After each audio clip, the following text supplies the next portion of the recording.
Nah, judul firman Tuhan dalam Yakobus pasal 3 ayat 13 sampai 18, terjemahan baru, hikmat yang dari atas. Alkitab terjemahan baru yang kita baca tadi judulnya hikmat yang dari atas.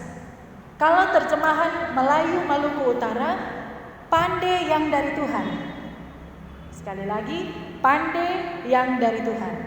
Nah, saya sudah pernah sampaikan bahwa saya suka membandingkan atau mencari ayat paralel dengan Alkitab Melayu Maluku Utara, edisi uji coba. Ini belum dicetak.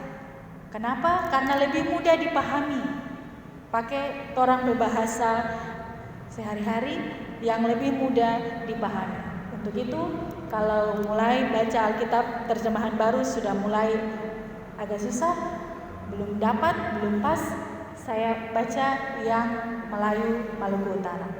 Nah, untuk itu, selain Alkitab terjemahan baru yang mungkin saudara-saudara sudah download di handphone masing-masing, download juga di Play Store sudah ada. Alkitab Melayu Maluku Utara. Mungkin ada yang sudah download, yang belum bisa juga mendownloadnya.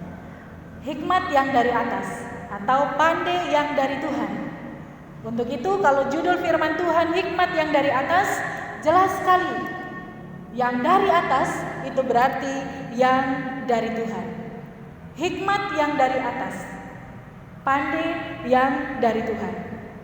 Rasul Yakobus membedakan mana hikmat yang dari Tuhan, mana hikmat yang dari dunia. Hikmat tidak hanya dimiliki oleh orang yang dianggap lebih tua dari kita, dari orang muda. Tidak dilihat dari segi usia karena dia lebih tua, karena dia lebih dewasa, mungkin dia juga lebih berhikmat, orang muda tidak.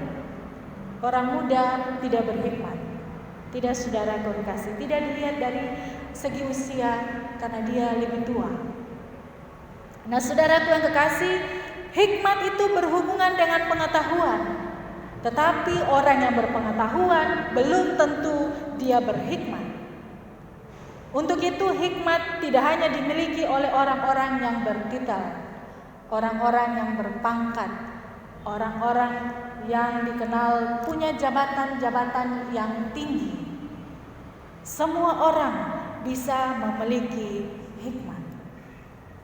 Nah, saudaraku yang kekasih dalam Yesus Kristus, tadi saya katakan bahwa orang yang berpengetahuan belum tentu dia berhikmat. Misalnya, anak-anak bisa punya pengetahuan lebih dari orang tuanya. Tetapi kalau dia tunjuk pandai, karena kata hikmat dalam terjemahan Melayu Maluku Utara adalah pandai. Tetapi kalau dalam istilah anak ini tunjuk pandai, dia punya pengetahuan, tetapi kalau dia tunjuk pandai di orang tua, anak ini terkutuk, tidak berhikmat. Sekalipun dia punya pengetahuan yang lebih karena mungkin dia sekolah, karena dia belajar lebih tinggi dari orang tuanya. Tapi sekali lagi kalau dia tunjuk pandai, anak ini terkutuk. Anak ini tidak berhikmat. Untuk itu, orang yang punya pengetahuan belum tentu dia berhikmat. Orang yang berhikmat adalah orang yang memiliki kemampuan menggunakan pengetahuan dengan cara yang benar. Memiliki pengetahuan dan digunakan dengan cara yang benar di waktu yang tepat. Tadi saya baca satu status di Facebook dan ini motivasi yang sangat baik. Orang yang pasang status ini ada di sini. Anggota pemuda kita Jitro. Dia berstatus begini, mungkin saudara sudah baca. Dia status begini. Orang diam belum tentu bodoh. Betul Jitro? Jitro berstatus. Orang diam belum tentu bodoh. Dan orang yang banyak bicara belum tentu bijak. Ini benar. Untuk itu, orang yang bijak, orang yang berhikmat itu yang bagaimana? Nah, saudara yang kekasih, orang yang berhikmat adalah orang yang tahu kapan dia harus bicara dan tahu kapan dia harus diam. Ada waktunya.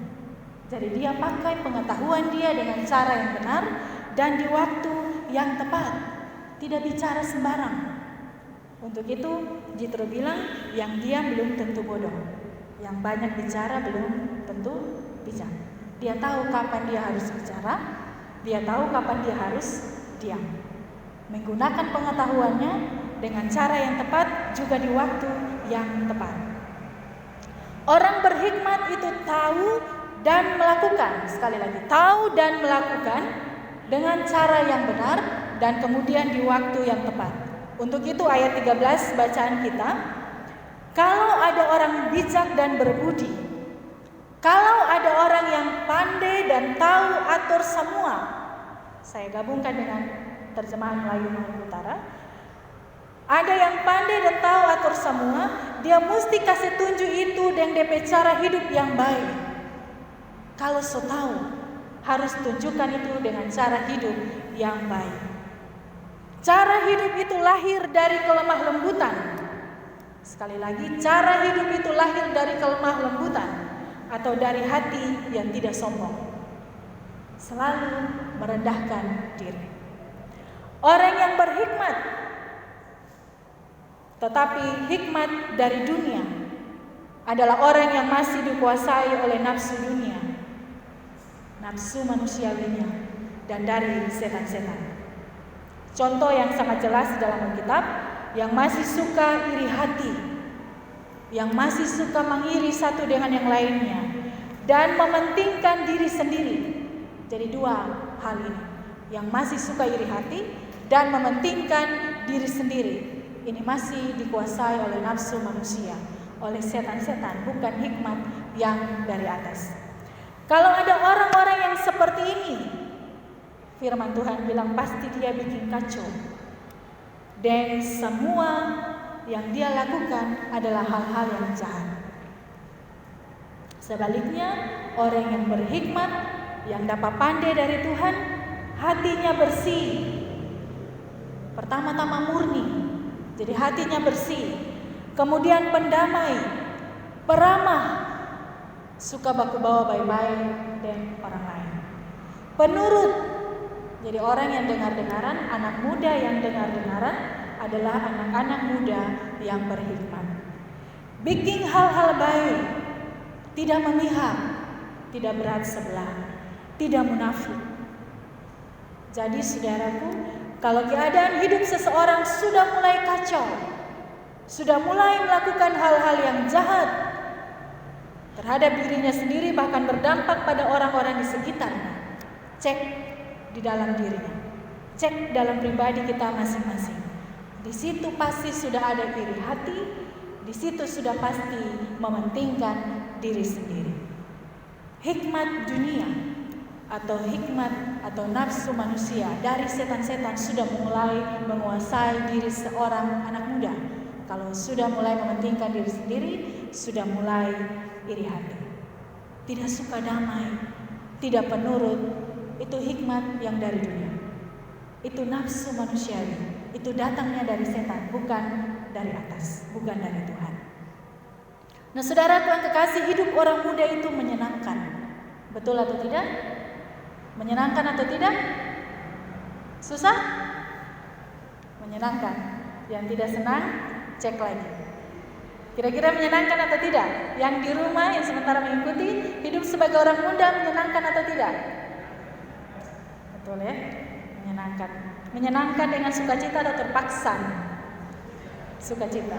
Mudah-mudahan sukacita. Mudah-mudahan semua yang mendengarkan ini menjadi orang-orang muda yang hidupnya menyenangkan. Ya, karena sebenarnya orang muda itu banyak hal yang bisa dikaryakan. Banyak hal yang bisa saudara-saudara kerjakan dan lakukan. Tetapi saudara yang kasih, kalau di sepanjang saudara muda tidak dijalani dengan hikmat Tuhan, hidupmu kacau sejak muda.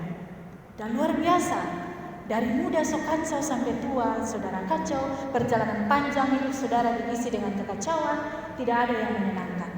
Padahal sebenarnya menyenangkan, tetapi kalau tidak dijalani dengan hikmat Tuhan, sepanjang usia saudara, hidup saudara kacau. Nah, saudara yang kasih, untuk itu firman Tuhan selalu mengingatkan, kuasai diri dan sabar. Pertahankan kelakuan bersih. Pertahankan hidup yang bersih, pertahankan hati yang bersih. Mazmur 119 ayat 9. Dengan apakah seorang muda mempertahankan kelakuannya bersih? Tuh, ada pertanyaan di Mazmur 119 ayat 9. Dengan apakah seorang muda mempertahankan kelakuannya bersih? Dengan menjaganya sesuai dengan firman-Mu. Dengan menjaganya sesuai dengan kehendak firman Tuhan. Dengan hikmat yang dari atas, dengan hikmat yang dari Tuhan, dengan pandai yang dari Tuhan. Jaga kelakuan yang bersih, pertahankan itu memang sulit. Di tengah-tengah berbagai persoalan-persoalan hidup, kadangkala anggota muda, anak-anak muda salah ambil keputusan, salah bertindak. Akhirnya kehidupan masa mudanya menjadi kacau. Bahkan ketika dia salah ambil keputusan, dia salah bertindak, bisa jadi dia mengakhiri kehidupannya. Saya kaget berbuka Facebook pagi-pagi, ada berita anak muda yang gantung diri. Entah apa persoalannya, tetapi sebagai anak-anak muda, hidup itu menyenangkan. Hidup muda di masa muda menyenangkan, tetapi persoalan juga banyak. Untuk itu kita butuh hikmat yang dari atas. Jangan dikuasai oleh nafsu dunia, nafsu manusia, atau yang datangnya dari setan, sehingga kita salah dalam mengambil keputusan atau salah dalam bertindak. Nah, saudara kekasih, bagaimana cara mendapat hikmat dari Tuhan? Tidak jauh, tidak lain dan tidak bukan, cara mendapat hikmat Tuhan adalah minta pada Tuhan. Minta pada Tuhan hikmat itu karena Dialah sumber hikmat. Karena Tuhanlah yang memberikan hikmat, Amsal 2 ayat 6. Karena Tuhanlah yang memberikan hikmat, dari mulutnya datang pengetahuan dan kepandaian. Saudara pasti tahu Raja Salomo ketika ditanya minta apa? Salomo minta hati yang faham menimbang perkara untuk bedakan mana yang baik, mana yang jahat. Dia minta hikmat dari Tuhan. Untuk itu saudaraku yang kekasih di dalam Yesus Kristus, Tuhan bilang kepada Salomo, "Aku melakukan sesuai permintaanmu itu. Sesungguhnya aku memberikan kepadamu hati yang penuh hikmat dan pengertian." Jadi saudara kekasih, bagaimana cara mendapatkan hikmat dari Tuhan? Minta pada Tuhan. Selalu minta pada Tuhan. Yakobus 1 ayat 5 juga bilang, "Tetapi apabila ada di antara kamu ada yang kekurangan hikmat, hendaklah ia memintanya kepada Allah." Jadi selalu minta. Karena setiap waktu saudara kekasih kita diperhadapkan dengan persoalan hidup, kadangkala kita bingung mau ambil keputusan yang mana, mau ikuti jalan yang mana. Nampaknya kedua-duanya benar dan berguna. Tetapi saudara kekasih, ketika kita selalu minta pada Tuhan hikmat, kita diberikan kepastian hidup untuk menentukan yang baik dan benar. Dan hikmat itu selalu tinggal dalam hati orang yang takut akan Tuhan. Kiranya saudara-saudara dan saya, sebagai orang-orang muda, saudara-saudara diberkati dalam kuasa Tuhan, diberikan hikmat oleh Tuhan untuk bisa menentukan hal yang baik dan benar di dalam perjalanan kehidupan kita. Tuhan memberkati kita sekalian. Amin.